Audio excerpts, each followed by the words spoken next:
Please sit down.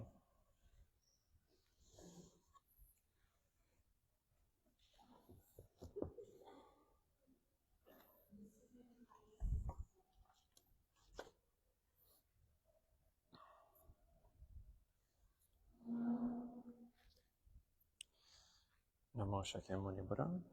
Good morning, everyone.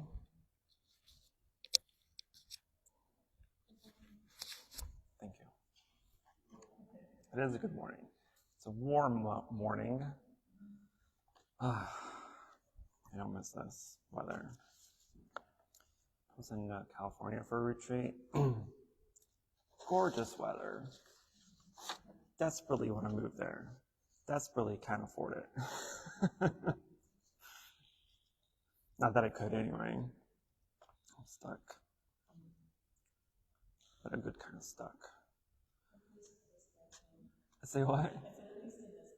I know, right? Yes. Next lifetime for sure, I'm like aiming for the coast. Okay, so I think we're on Contemplation, the fourth Sublime. So, what are we in? Are we in June yet? No, we're not in June yet. So we have 2 more classes before our retreat. So I finally officiated? Is that a word? That's a word, but is that a correct word? Made official the retreat dates. So that'll be July 6th. That'll be our full day retreat from 6 a.m. to 6 p.m.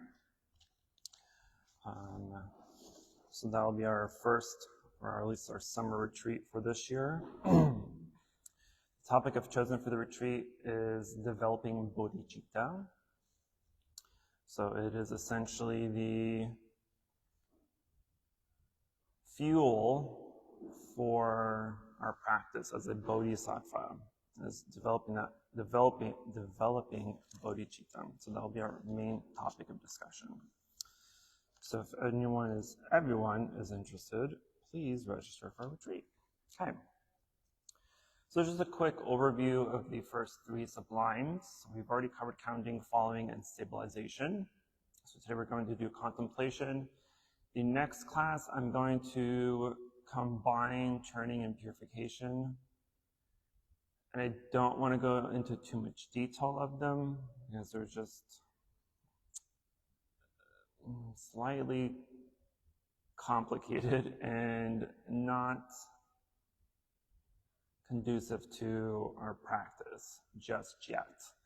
The contemplation I'll try to cover as eloquently as possible since it's also a pretty deep topic. But anyway, so we start with counting. So essentially, counting as it states is counting the breath. So again, for those of you who have not been here before or have watched any of our previous videos, the 6 Sublime gates, or 6 gates of the Sublime, is a text from a meditation master, Chi, and is one of the only texts that has like exact instructions for meditation.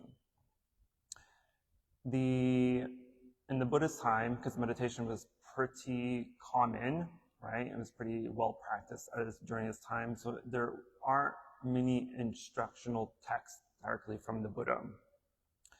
And so we have a couple, which are very important, the Anapanasati Sutra, Mindfulness of Breathing, and the Satipatthana Sutra, the 4 foundations of mindfulness, which is ironically covered in the 4th Sublime. But other than that, the only other texts of meditation with actual instructions are very slim. But fortunately, this text is one of those that was written by a Zen master, Chi.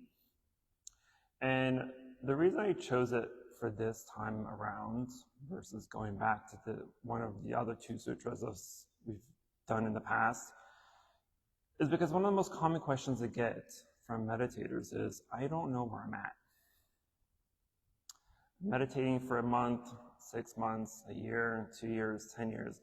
But for a lot of people, they cannot gauge where they're at in their meditation practice. They don't know how well advanced they are. They don't know if they're doing anything right or doing anything wrong.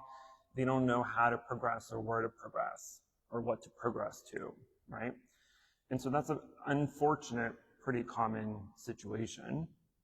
So because of that, it chose to go over the 6 Dharma gets to the Sublime. Because in the text, it's literal instructions, right? And not only are the instructions, it's telling you, right? Chi tells you when you're doing the counting, right? Because this has to go in order, first of all. When you're doing the counting, you need to master it. Once it's mastered, your mind will subconsciously kind of mute it slightly, where it starts to not really work as well as it used to, right?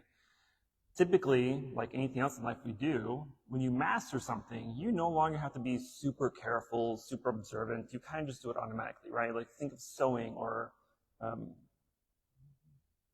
what's one of the 2 sticks? Knitting. Think of knitting, right? When you're first learning to knit, you really have to pay attention to the instructions and see where you're looping and blah, blah, blah. But eventually, you're just doing it automatically while you're doing 10,000 other things, right? So when we master something in meditation, it's kind of the same thing. And so when we're counting, and once we've mastered it, and we get to a point where we know we're doing it, right? It's in the back of our mind, but it's not really working anymore. It's just kind of there on autopilot. So there are we've gone through a couple of scenarios where you can test yourself whether you've mastered it or whether you've become bored, because there's a huge difference, right? So if it's become bored, it just means you need more concentration. You need to concentrate harder. You need to work harder on the technique that you're using. But if you've mastered it, then that's your sign to, okay, I need to go to the 2nd level. At this point, the 2nd level is following. More specifically, the 16 exercises of the Anapanasati Sutra, the mindfulness of breathing discourse. So we didn't go over all 16 practices or exercises, but the first 4 are usually the general ones that we typically want to follow. So as you're breathing, you're being mindful, you're aware, and you're following, right, the breath as you breathe in, as you breathe out, and then you make mindful notations. Is the breath long? Is it short? Is it subtle? Is it coarse? Is it smooth? Is it rough? Is it cold? Is it warm? Whatever it is, right? And then being mindful of the breath as it permeates or enters the entire body. So we focused on those first 4, but traditionally we want to go kind of through the list. This isn't a list where you have to go in order, but as the mind and body settles, right, and if you're meditating correctly on your object of meditation, this is the order that you would go to. Because the first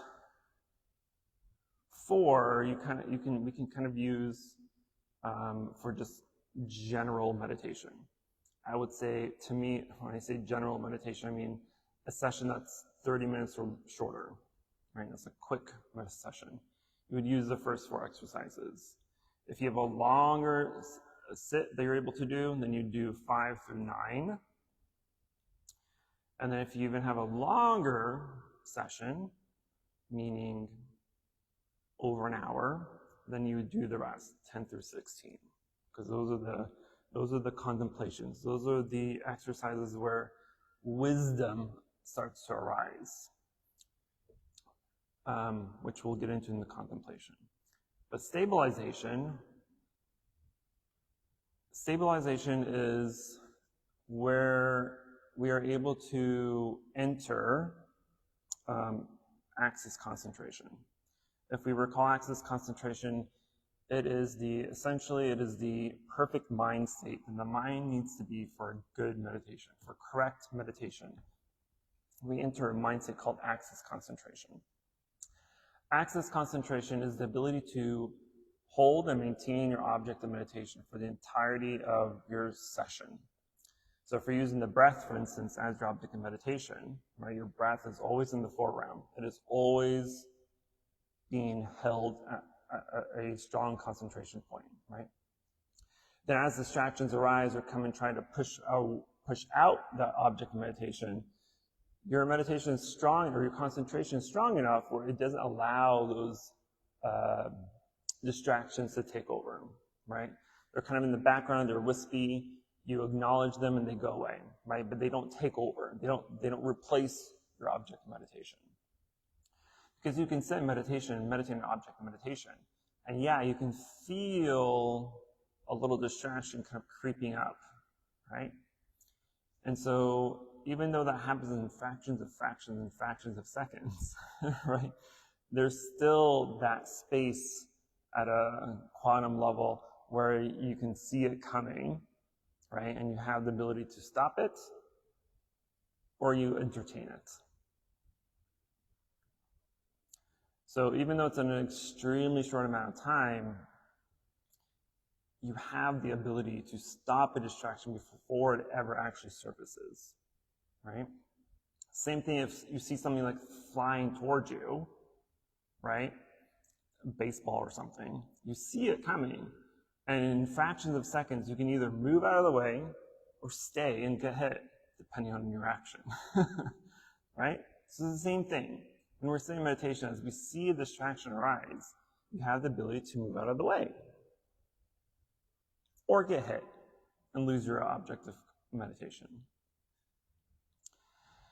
And so if you're new to meditation or you're within a year, which is okay,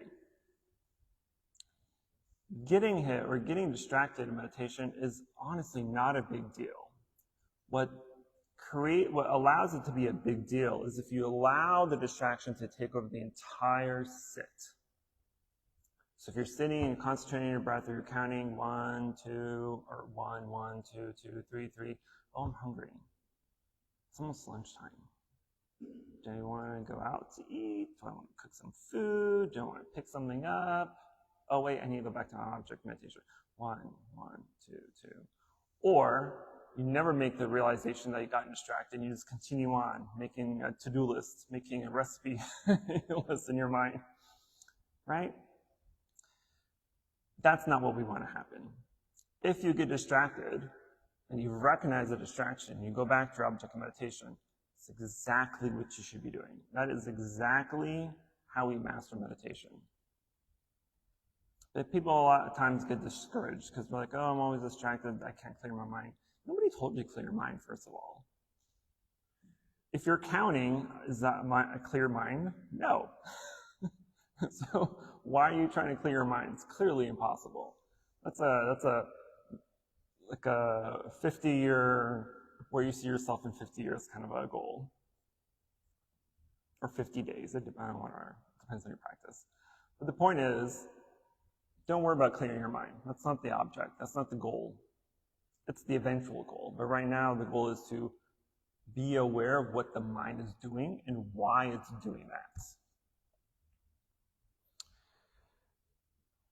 So stabilization is the entrance point of access concentration. Access concentration then leads into the higher levels of consciousness called jhana.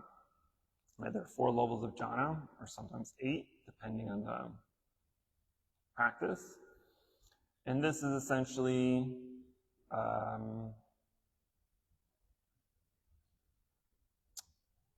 this is true samadhi.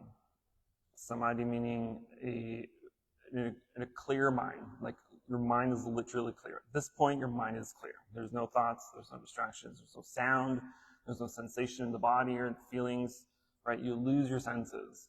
Because as you start between following and stabilization, as you get deeper in your meditation, become more concentrated, your breath is going to become very subtle. It's going to become very shallow, very short. It will seem as if you're not even breathing at all, right? It's so subtle and so shallow. That's actually a good sign that you're entering pretty deep meditation. The next sign is losing senses, essentially. So as you sit on the ground, you can feel pressure on your body, yes? As you go in deeper in meditation, since that feeling of the pressure that you feel disappears. The feeling, the pressure that you feel in your body, on your back, disappears. The sensations of your hand, if you're doing this in meditation, disappears. Sound disappears. Feelings disappear. Right? So you lose your senses. You're going deep and deeper into meditation. And you achieve jhana. Hopefully. But jhana isn't the goal. Don't think that jhana is the goal, right? It's just a byproduct of very good meditation. But access concentration is truly kind of the real goal for most meditators. Where's my clock? So next is contemplation. Contemplation, so generally in Buddhist meditation, there are two main types of meditation: concentration and contemplation. Concentration is samatha, and contemplation is vipassana. So really, we need to master, or at least be heavily practiced in concentration in order to do contemplation.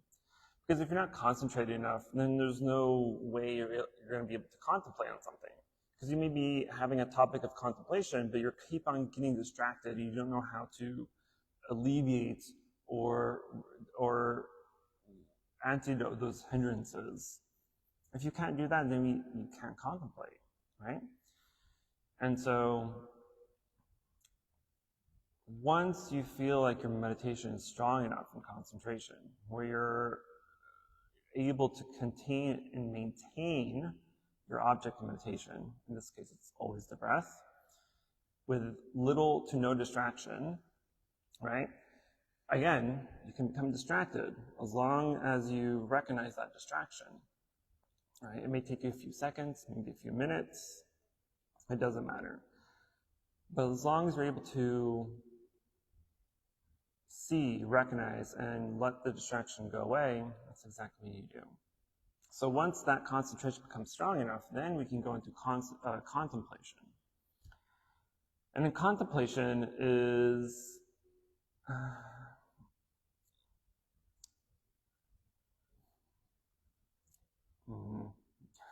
it's a big topic, so I'm trying to give you a Cliff Notes version. So in contemplation, there are several techniques of how we can contemplate. We can either contemplate at the level of vipassana, which is strictly sticking to the four foundations of mindfulness, which is body, feelings, mind, and objects of mind. Those are the four foundations of mindfulness. So you can use that as a contemplation, because that could essentially lead to nirvana, to enlightenment, or to a level of enlightenment at least. And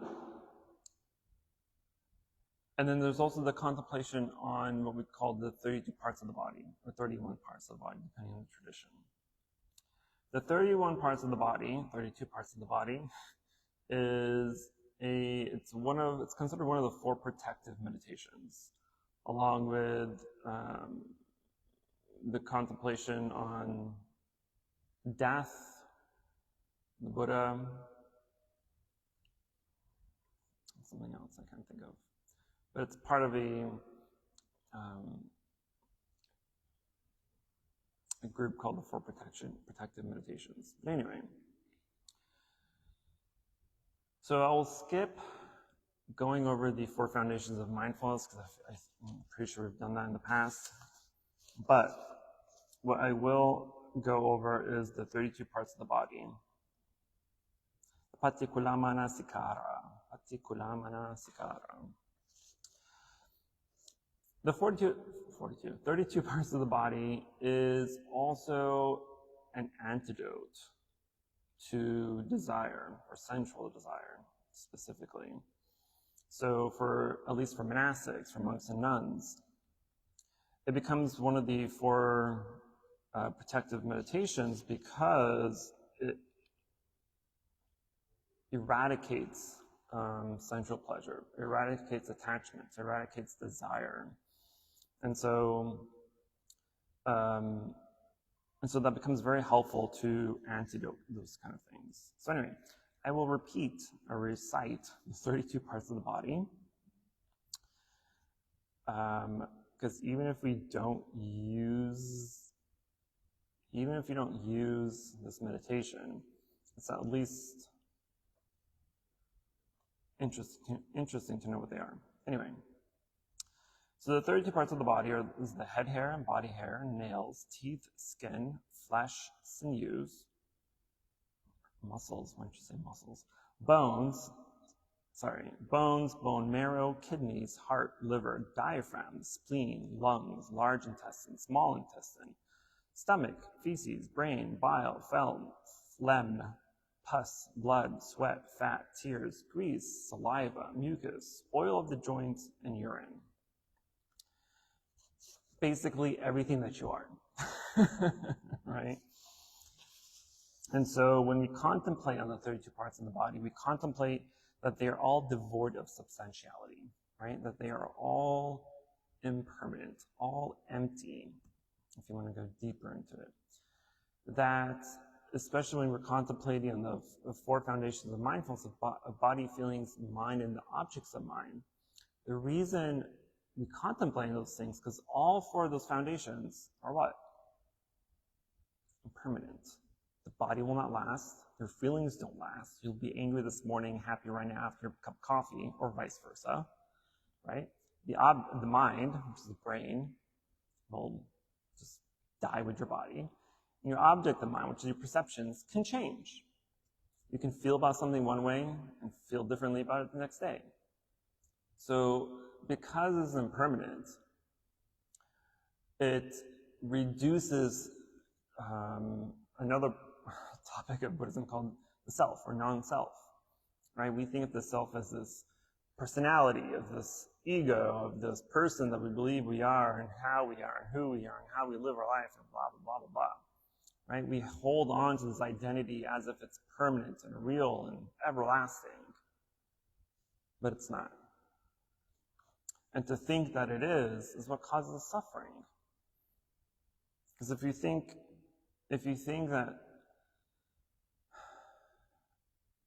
your personality or your being is permanent, right, and it's never changing, then when things do change in your life, we get upset about it.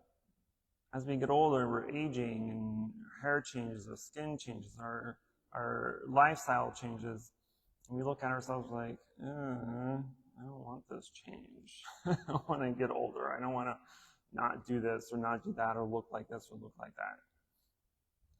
Because we don't recognize the impermanence of things. But anyway, so the 32 parts of the body is a pretty good meditation.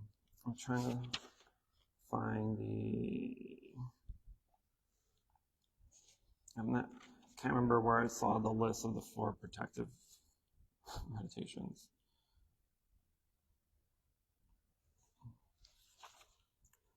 Yeah, it'll be in my book. But anyway, another set, which is not traditionally taught in the text, but another set of contemplations that I enjoy doing is called the 5 contemplations. The 5 contemplations are the contemplation of impurity, contemplation of compassion, contemplation of causes and conditions, contemplation of counting the breath, and contemplation on the Buddha. So these are easier contemplations to do. I can find, here they are. So the contemplation of impurity, which is essentially the 32 parts of the body. So to practice the contemplation of impurity, we visualize all the filth and muck contained within our body and the body of others, the 32 parts of the body. And this contemplation is used to counteract desire. The contemplation of compassion is for people who are prone to anger and involves visualizing how true happiness can be obtained by removing suffering and offering happiness. By visualizing in this way, practitioners are able to diffuse their anger and hatred.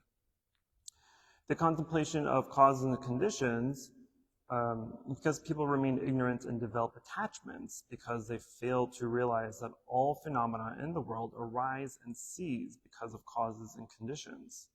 By investigating and understanding causes and conditions, ignorance transforms into wisdom.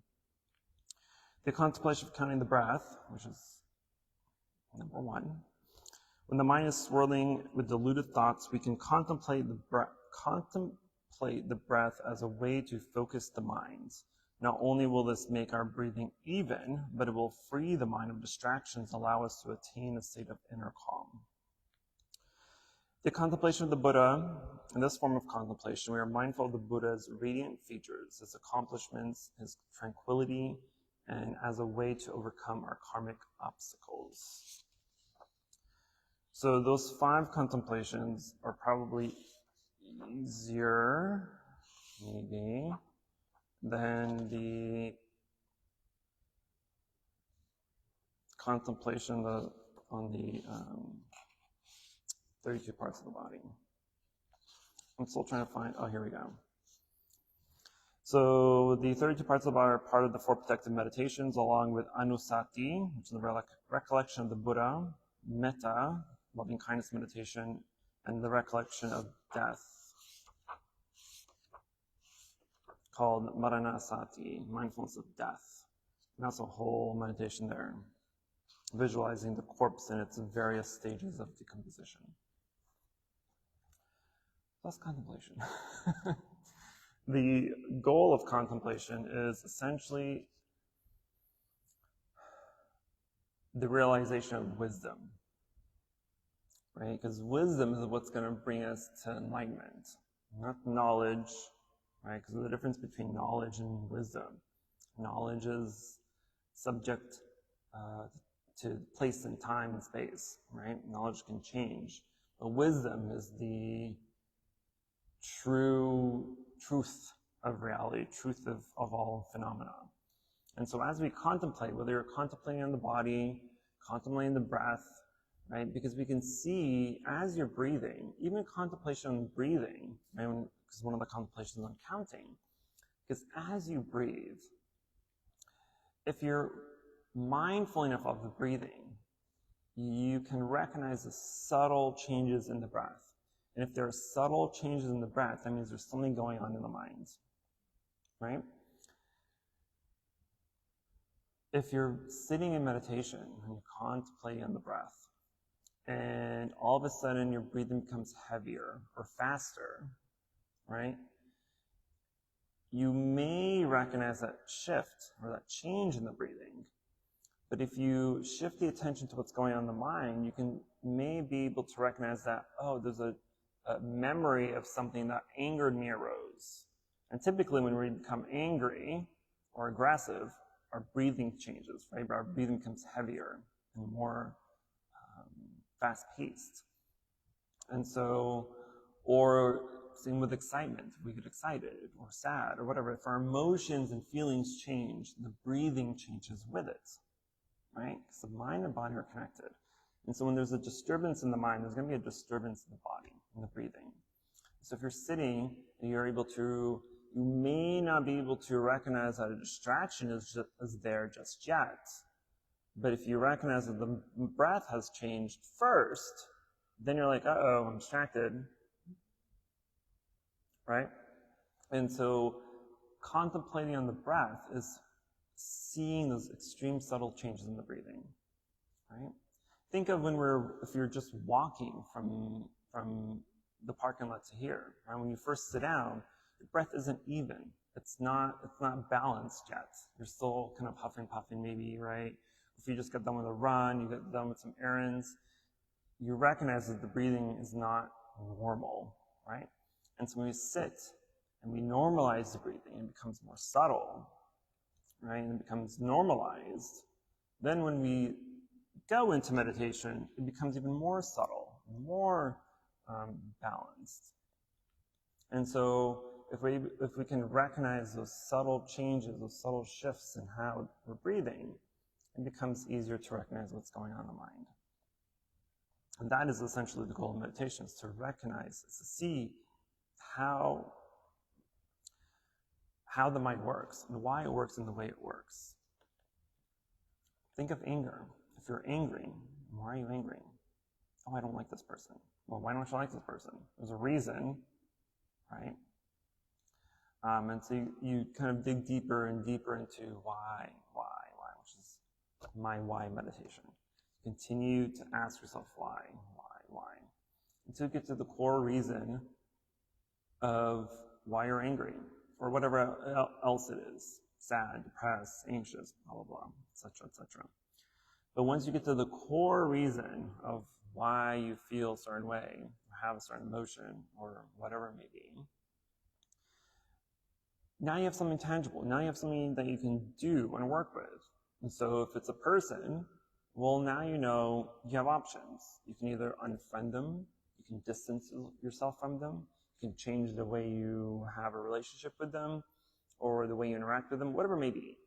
But now you have that reason, and you can let go of that reason. Just push it away, throw it away.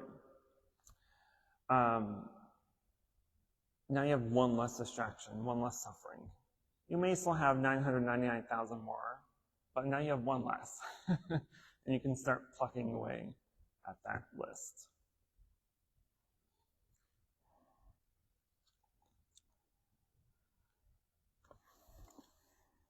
I think I covered everything I wanted to cover. Also at the contemplation level,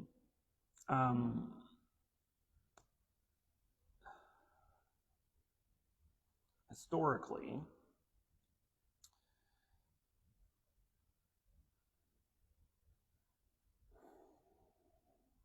I'm debating if I want to say this or not. Historically, we can attain a level of enlightenment at the contemplation level. Contemplation is if we become realized or enlightened during meditation, it is always at the contemplation level. Whether if you're doing like samatha and vipassana, we cannot become enlightened only by concentration. Concentration is just a tool. It is not. Concentration is just the key, right? But contemplation is the lock. And you need a key to open the lock, right? And so, which is why usually it's always in that order. You can't, if you have a lock, you need a key. If you have a key, you need a lock, right? They have to go together. But you have to have a key first before you can find the lock to unlock the door. And so when we're in contemplation, if it is deep enough, and if it's true enough, we can attain enlightenment at the contemplation level. The Buddha had mentioned, if we're contemplating during walking meditation, we can become enlightened. What's the name of that disciple?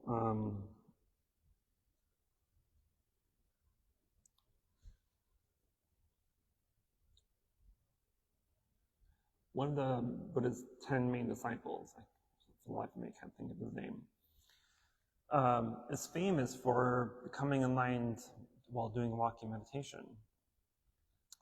According to the stories, he was the Buddha's first disciple to have attained enlightenment during walking meditation. And so his methods have become kind of historical, right? That is the kind of recognition, the realization that, oh, enlightenment can happen just by walking, right? And the Buddha only confirmed his realization because he was saying he was doing contemplating while walking, right? When you're doing walking meditation, when we're doing sitting meditation, if we're doing contemplation of the breath, we are analyzing the breath at a very detailed level, right? Again, you're recognizing the length of the breath, the type of the breath, the temperature of the breath, all these little subtle things. And so when we're doing walking meditation, it's the same thing, but we shift that attention to the feet and how the feet feels on the ground, how it's moving, what we feel, how it's feeling, the sensation of the pressure coming and going, right? And so even though walking meditation is not my favorite type of meditation, but it's doable to become enlightened by walking. So walk some more, put in your steps, but meditate at the same time. Okay, I'm gonna stop talking now. Questions, concerns, emotional outbursts.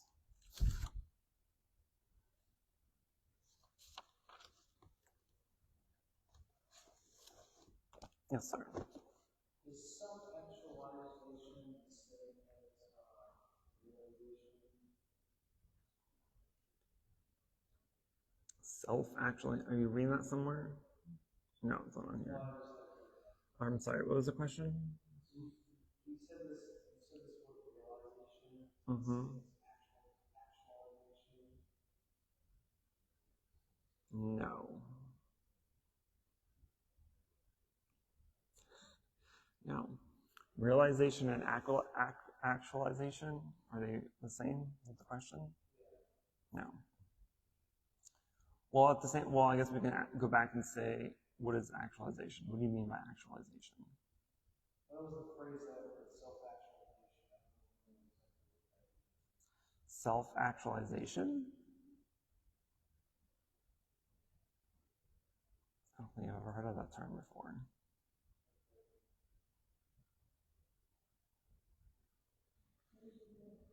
I need a pen to write that out.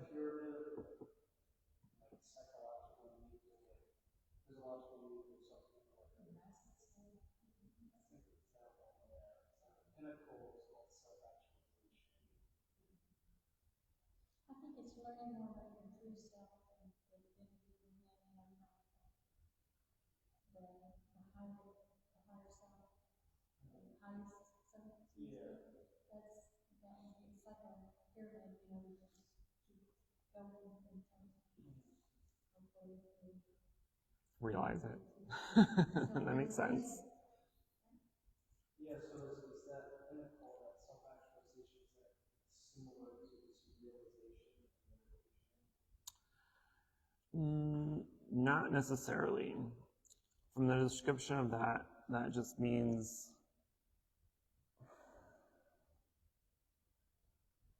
recognizing the no self, maybe, right? Recognizing the non-self, recognizing that the self for others is impermanent. Maybe. I would need to read what exactly y'all are talking about to double check. But just the word structure itself doesn't give me confidence that's meaning the same as realization. Because realization is something that's attained, where self-actualization just means that you've recognized something, but not attained anything. There's a difference between realizing and attaining. Realizing is something that is an aha moment. Attainment is attaining enlightenment, right? And so, but you need the aha moments in order to attain the big aha moment. Because we all have little mini aha moments, right? I would hope at some point in your life during your practice or during your spiritual journey, you have aha moments, spiritual awakening, right? These are the little sneak peek tastes into true freedom, right? But they're little nuggets, right? You have to kind of collect them in order to make something big. But then once you attain full enlightenment, the big aha moment, that's the realization. Oh, attainment, sorry. That's the true attainment. I keep looking at my clock that doesn't exist. Permanence, right? Any other questions before we do our sit?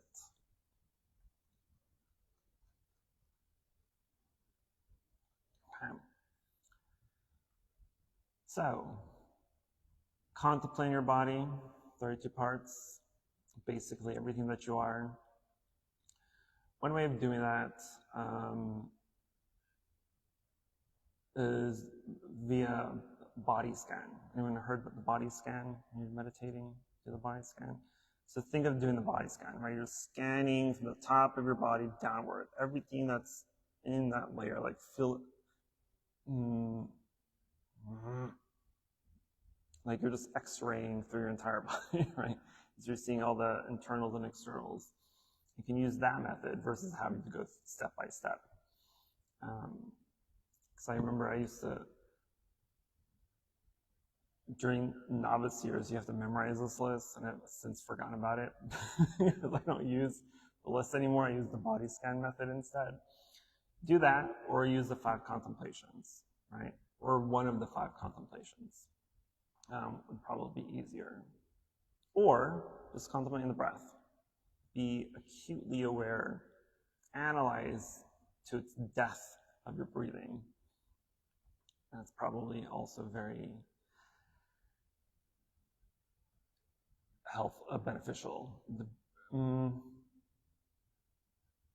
Yeah, okay, I'm gonna stop there. Otherwise I'm gonna say more.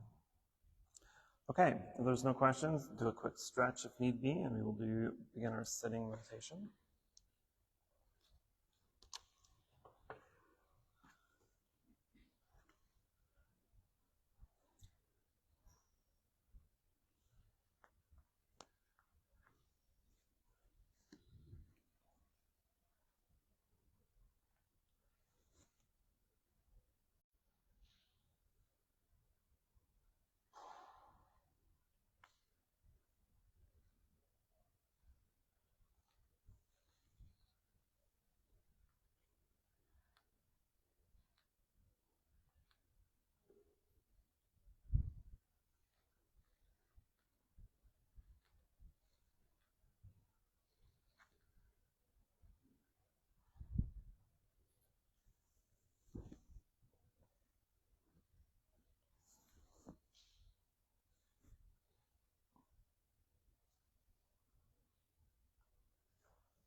Please rise for a walking meditation.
Please sit down.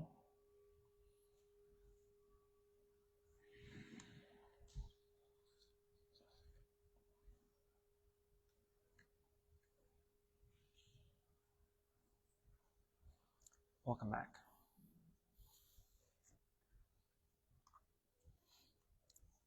How was everyone's contemplation on the body go? Or whatever you contemplated on? Death?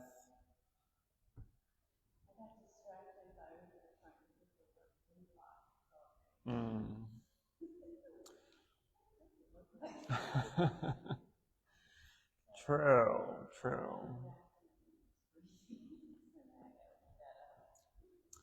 That's kind of funny, because I used to go through that exact same situation. I'm like, wait a minute, what does my kidney look like? What does my lungs look like? I legit got an anatomy book and I look it up. Well, the thing about that is it doesn't have to be it's not necessarily about visualizing the actual organ and what it looks like, but just to me, after a while, even if you know what it looks like, again, once you master something, you kind of go through it routinely. Once you master what the organs look like, eventually you'll just visualize them as blobs. And that's what I do now. It doesn't matter what they actually look like, right? The shape doesn't matter. The essence of what they are, what they mean, et cetera, is what matters. So I only visualize blobs. So 2 blobs in my lungs, 1 little blob that's pumping my heart, liver and kidney, wherever they are, if I'm missing 1 or 2. I don't know. Blobs. I should rename that. Contemplation of the body of blobs. The blob body. Good. It's an excellent way to do it. I also started, I don't know if you've ever seen, I'm sure, at least in my biology class, I remember seeing slivers of brain. They cut brain in slivers, and skin and other tissue and whatnot. When I was talking earlier about the scanning the body, when I do that, that's exactly what I visualize. I'm visualizing a sliver of my entire body going down. That kind of helps eliminate having to remember where all the organs are, because you're just visualizing whatever organ you have in this little sliver. So in this case, it's part of the brain, some of the eyes, maybe some skin and bone, right? And you go down, you get to the lungs, and there's some skin, there's some bones, some heart. You go down, etc., etc. That's one way of doing it. Just think of my body as slivers.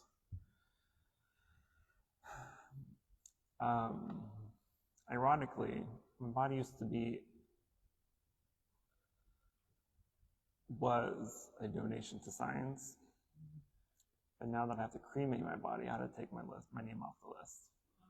I was like, oh, you can have my organs. Take my organs, but you can't have my body. Actually, no, I can't get my organs either, now that I think about it. Well, it depends on how I died, I suppose. So I think if you die of natural causes at home, there's not enough time for your organs to be harvested. But if I got into an accident and was dying at the hospital, then you can take my organs. But I hope I die at the temple at a very old age. I'm aiming for 108. That's my goal. I mean, in 108 days. I'm kidding. No, 108 years old. That's my goal. Okay.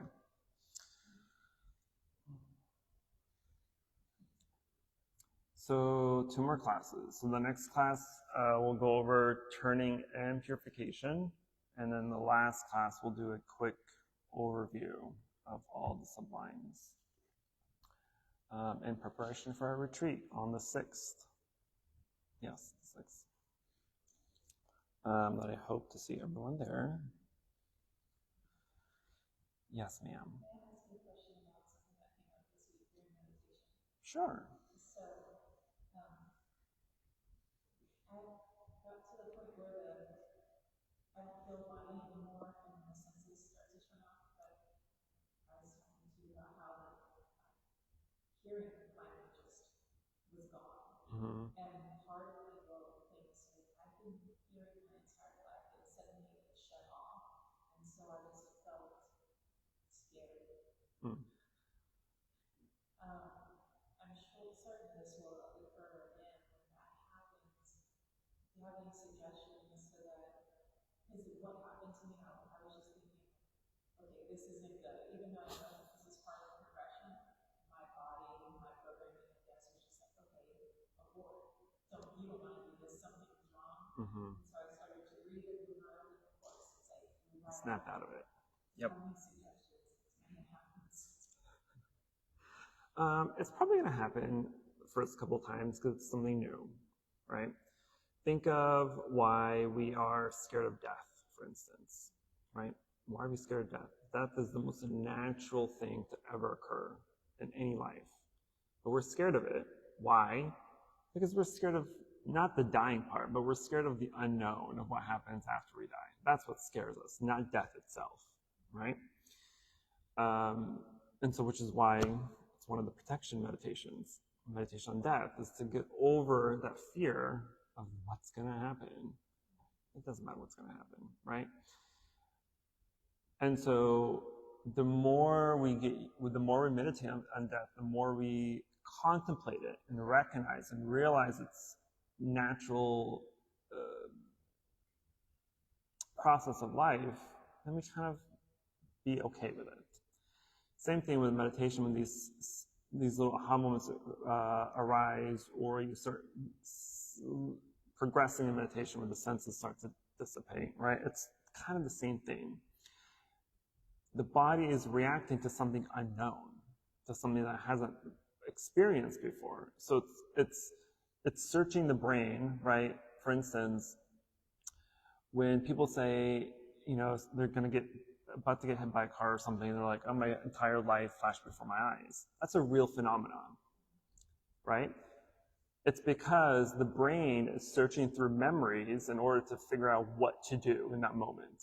Because it's something new. A car is racing toward them. It's never happened before. And so when people say, oh, my life flashed before my eyes, it's because the brain is it's backtracking, it's reviewing past experiences, it's reviewing past memories to figure out, oh, what do I need to do? Right? And so it's the same thing when we're experiencing something new in meditation. When people first experience jhana, 9 out of 10 people freak the F out. I am one of those people. I was like shaking because I was like, oh my God, did I just die? Like, your body feels like it shuts off. Your body and mind feels like it shuts off. And so it's a reaction. It's a fear reaction. But it's also good because it's, at least for me when it first started, it kind of subtly creeps up on you before it goes into full freak out mode. And so as you feel it arising, that's a good indication of, hey, I need to be more mindful and continue to calm myself so the body doesn't react to this newness and snap you out of it. What you can do is when those feelings arise and you feel it coming up, put more focus on your object of meditation. You're literally distracting yourself by hyper focusing on your object of meditation. So if it's a breath, or if you're visualizing, whatever it may be, but you're really just trying to distract part of your mind and body to freaking out. That's what I do. Thank you. Yeah, because reflecting on my experience, what I've noticed is that my focus and my attention shifted from the object of meditation to the loss of the sensation of hearing, and so it shifted from, like, let's just say breathing to the ears, and then just hearing. Really, really. Yeah, we don't want to do that. So if we recall last year, we went over the jhana factors, right? The jhana factors are the kind of prerequisites that happen before jhana happens. And one of them is, like if you're in deep meditation, what can also happen is we may start seeing flashes of lights or shapes and colors and whatever, right? This is a good sign, but it doesn't mean anything. So when something like that happens, all we need to do is just recognize that it's there. We don't shift our attention to it. We don't give it any thought or attention or anything. We just recognize that it's there. And then, but because it's a good thing, we do want it to grow. But it will not grow if you shift your attention to it. But if you leave it alone and let your concentration develop and let that also develop, it'll become bigger and bigger, right? So if it's a shape or a color, for instance, usually they're like, at least in my experience, they're usually like circles, white or red circles. And then as you continue to concentrate on object meditation, you recognize that these shapes are here, it will naturally grow bigger and bigger and bigger until it takes over your entire mental visual field. Then, only then, at that moment, because it's big enough and strong enough, you can shift your attention to that, right? So same thing when you recognize, for me, and I don't know why, but when my hearing kind of goes away, it always rings first. There's always a ringing sound before my hearing shuts off when I'm in deep meditation. Every single time. Why is there ringing? I don't know. But to me, at least to me, it indicates, okay, here we go. It's kind of like going up a roller coaster and you're about to go down. You know? But you want to, and everyone's going to have a different experience, but it's important to recognize what happens before that leap happens so that you can kind of, in that very small amount of time, mentally prepare yourself and be mindful that you need to stick stronger to object meditation. Because after you go over that leap, you're either going to stay or you're going to fly off and snap out of the deep meditation. So recognize, try to see what happens before the sense of the body disappears, before sound disappears, before taste and touch and all the other senses disappear. Look for those subtle signs of what happens before that. That way, when they do arise, you can prepare so that you don't freak out.